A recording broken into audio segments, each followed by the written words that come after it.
Morning, Steve Fried in Chicago with the morning grain comments. For those people that are Irish, happy St. Patrick's Day. For me, I'm Norwegian, and I really don't own too many things that are green.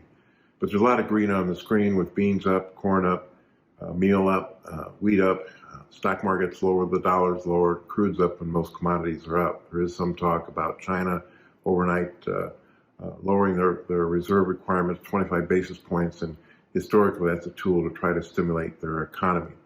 There's also word that the U.S. might step in and buy oil to replace the oil strategic reserves. We noted that it's still hot and dry in Argentina, but there is some rain in the 7 to 10 day forecast.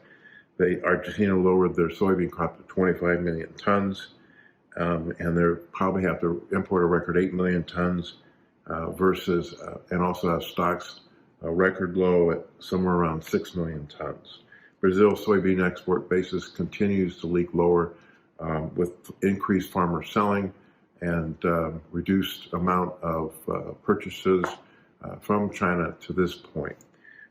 We also noted that China is increasing subsidies to farmers for corn and soybeans, and they're going to buy soybeans domestically to add to their reserves to try to prop up incentives for farmers to plant more soybean acres. The CFTC came out and said that the funds were long 156,000 beans as of March 7th, 154,000 meal, which is up 15,000, and only 15,000 oil, which is down 7,000.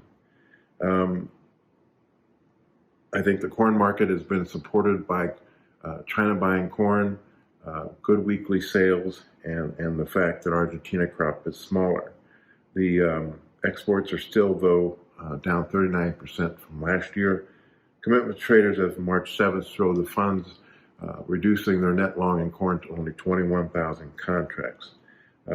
Argentina crop lowered to 36 million tons, and that could lower the amount that they offer for export. China's also stepping up and starting to buy new crop, Brazil safrinha corn.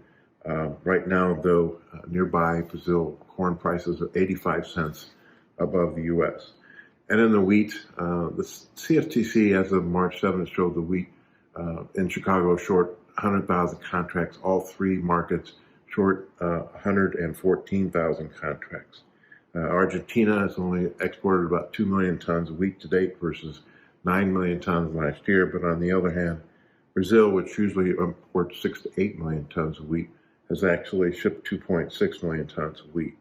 Still dry in the southern plains, wet in the northern plains, still wet in the soft wheat areas, and still dry in Canada, with the wheat market pretty much oversold and I think undervalued.